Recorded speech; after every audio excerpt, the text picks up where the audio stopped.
Bonjour à tous, ici Rodolphe Simoneau et je vous souhaite la bienvenue dans ce module 1 d'introduction au Lean Manufacturing. Donc ce cours numéro 5, nous allons regarder un petit peu quelques outils de base. Donc on a parlé tout à l'heure dans les cours précédents des fondations solides que vous avez besoin de mettre en place pour élaborer les deux piliers que sont le juste à temps et le Jidoka. Donc on va regarder un petit peu de plus près ces fondations, et pour que ces fondations soient solides, pour que les processus soient stables, eh bien, il y a certains outils plus importants les uns que les autres, et donc je vais vous introduire ici aux plus importants, en tout cas ceux qui ressortent régulièrement lorsque l'on implante une démarche Lean Manufacturing. Alors le premier d'entre eux, c'est ce qu'on appelle le travail standard ou la standardisation. On a un module complet sur le travail standard et un chapitre complet sur la standardisation. Donc c'est quelque chose de fondamental, plein de détails. Donc on parlait des détails, de l'importance des détails dans le succès de l'implantation du Lean. Donc c'est bien important de bien appréhender ce chapitre sur la standardisation pour bien comprendre ces éléments pour l'implanter avec succès. Je ne vais pas ici vous présenter un standard de travail et puis passer au travers avec vous pour vous expliquer les différents éléments. Alors je vais plutôt ici vous faire réfléchir à une situation quotidienne pour la majorité d'entre nous qui est la conduite sur la route, la conduite sur l'autoroute, et finalement on détermine de manière assez facile le meilleur chemin à suivre pour se rendre d'un point A à un point B. Alors finalement, c'est le bon sens qui nous recommande d'avoir des démarches standardisées, notamment dans la conduite sur autoroute ou sur la route, pour aller d'un point A à un point B. Donc l'idée, c'est de nous simplifier la vie et de partager de manière collective un intérêt commun qui est de conduire, ou un besoin commun qui est de conduire sur la route. Et pour conduire sur la route, vous avez besoin de passer votre code, vous avez besoin de prendre des leçons de conduite et donc être formé à des standards que tout le monde pratique. Et quel est l'effet de ces standards sur la route notamment? Eh bien, ça rend la conduite plus simple, la conduite plus sûre, on met moins d'efforts et on a l'impression que tout est prévisible, ou en tout cas dans une certaine mesure, ce qui se passe autour de nous est prévisible. Et donc ça nous permet finalement de gagner beaucoup de temps et beaucoup d'argent. Donc d'une certaine façon, c'est de la productivité individuelle qui nous est permise par le biais des standards routiers. Donc dans d'autres pays où les standards routiers sont moins bien respectés, eh bien on peut peut-être pas conduire nécessairement à 130 sur l'autoroute, ou en tout cas être aussi efficace que l'on peut l'être sur des voies de circulation en Europe de manière générale. Donc encore une fois, l'idée c'est de vous symboliser au travers du réseau routier que les standards de travail, donc le besoin de standardisation, c'est quelque chose qui est naturel et qui va nous permettre, qui va avoir de nombreux avantages comme, encore une fois, rendre la vie plus simple, moins d'efforts, permettre d'être prévisible, et finalement on va pouvoir penser à autre chose, on va pouvoir réfléchir à ce que l'on va faire quand on va arriver sur son lieu de travail, donc augmenter finalement la productivité globale de la personne qui est en train de conduire. Alors les standards dans les entreprises, c'est la même chose. On en a besoin pour rendre les situations de travail plus faciles, plus simples, plus sûres, et pour augmenter la productivité globale de l'entreprise et des salariés qui y travaillent. Donc c'est les mêmes finalités, les mêmes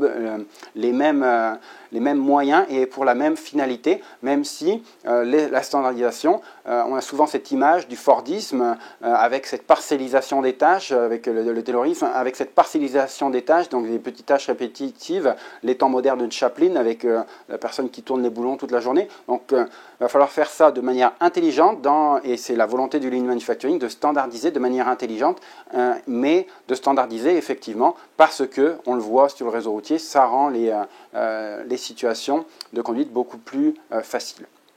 Alors, il faut aussi comprendre que sur la route, le strict respect du standard, ce n'est pas toujours aussi naturel, que tout le monde ne roule pas, par exemple, à 130 sur l'autoroute, et que au-delà, donc l'humain finalement a tendance à vouloir s'affranchir du respect de ce standard. Il ne faut pas se voiler la face. Dans les entreprises, ça va être la même chose, et surtout au début, pareil, quand on a mis les limitations en place en Europe, il y a eu des problèmes pour les faire respecter.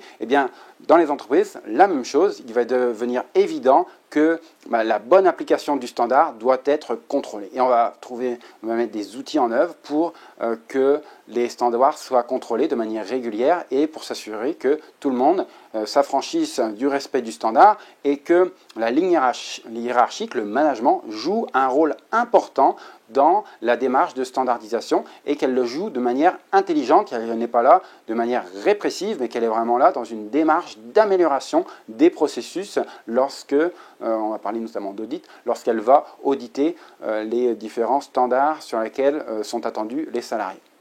Donc la standardisation, c'est vraiment un des éléments de base, donc une des bases fondatrices pour assurer des processus stables, si on reprend l'image de notre temple Lean Manufacturing. Notre outil très important, c'est ce qu'on appelle les 5 S. Alors c'est quoi les 5 S? C'est ni plus ni moins qu'une méthode assez simple, très visuelle, pour maintenir le poste de travail dans des conditions optimales et finalement pour éliminer le gaspillage, rendre les problèmes évidents, résoudre les problèmes et ainsi éliminer les gaspillages associés à l'environnement de travail dans lequel on travaille. Alors encore une fois, c'est très simple. Les 5 S, c'est très simple à comprendre. Ça consiste en 5 étapes qui sont tout d'abord de trier, puis de ranger, puis de nettoyer, finalement d'éliminer les sources de contamination et finalement d'améliorer de manière permanente l'environnement de travail. Donc, les 5 S, ça vient de 5 termes japonais qui sont Seri, Seizo, Seiten, Seketsu et Shitsuke. Comme je viens de l'expliquer, c'est très rapide à comprendre, mais on l'a dit, le Lean, l'implantation du Lean et des outils du Lean, ça se joue dans les détails. Et il y a de nombreuses dimensions à bien comprendre pour réussir un 5S, parce que si on y va avec ce bref aperçu du 5S pour le mettre en place, eh bien, il y a différents éléments, donc cette approche holistique n'est pas comprise, et il y a différents éléments de la réaction des personnes, la façon de le présenter, la façon de l'introduire, la manière dont on doit standardiser, la manière dont on doit ranger. Il y a différents éléments qui doivent être bien pris en compte pour que l'implantation d'un 5S soit un succès et rendre les cellules de travail propres, ordonnées et ainsi augmenter la productivité associée à la cellule de travail concernée.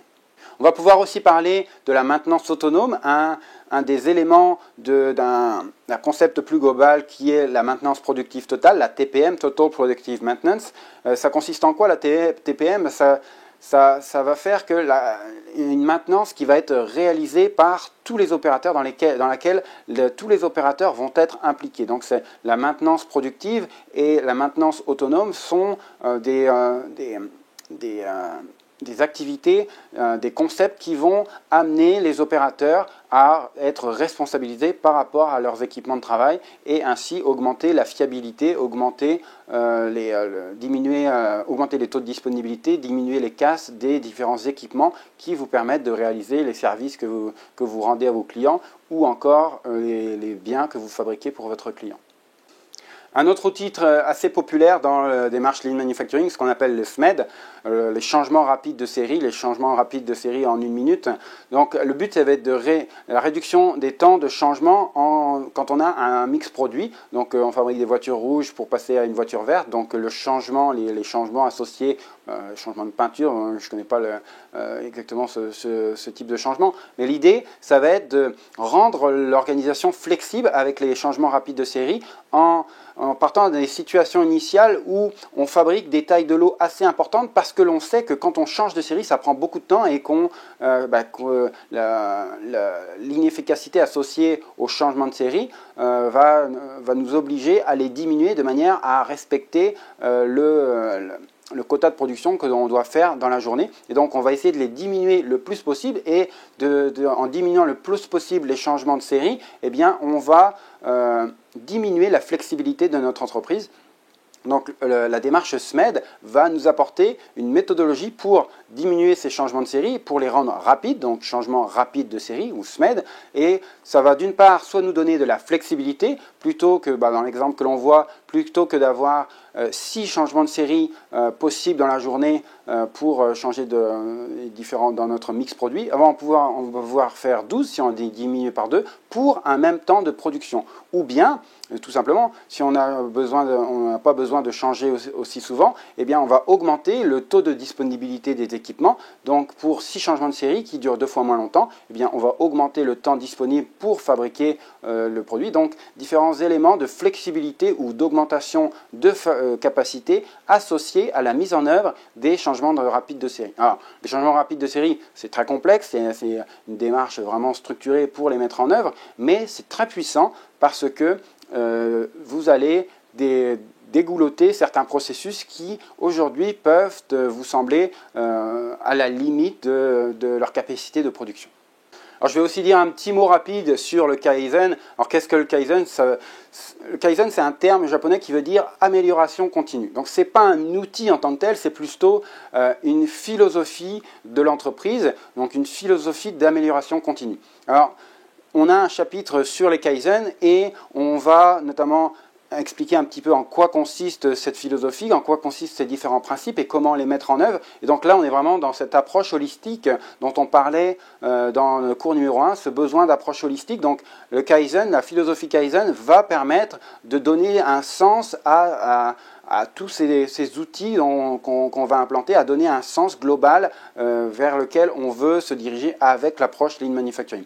On va aussi se concentrer sur les chantiers Kaizen, comment à l'aide des chantiers Kaizen, les chantiers Jitsuke ou Kaikaku, comment est-ce qu'on va être capable d'apporter des changements ponctuels dans les organisations. Et donc il y aura un abus de langage effectivement entre chantier Kaizen, Kaizen, on a parfois tendance à appeler un chantier Kaizen un Kaizen, et notamment on va voir plus en détail comment organiser un Kaizen et quels sont les bénéfices attendus par l'exécution d'un chantier Kaizen dans les organisations. Donc c'est vraiment encore une fois, le Kaizen, c'est une philosophie d'entreprise, mais c'est aussi, par abus de langage, un outil qui nous permet ponctuellement de faire progresser l'organisation sur une problématique bien spécifique.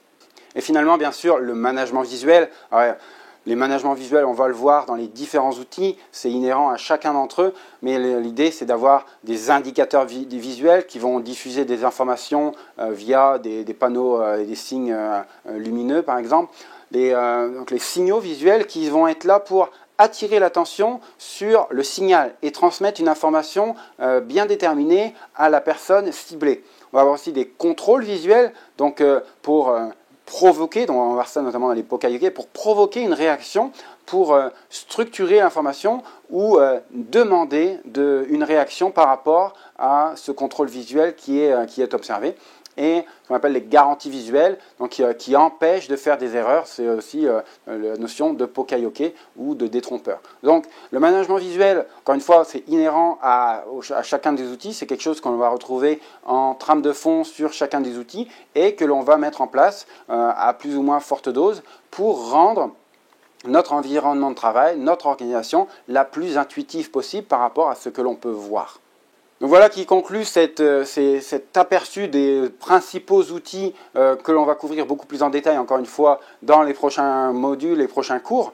Mais la volonté, c'était de vous donner un bref aperçu de ces différents outils pour vous donner une idée de où ils se trouvent dans le système de production Lean Manufacturing, comment ils s'insèrent dans cette approche holistique qu'est le Lean Manufacturing.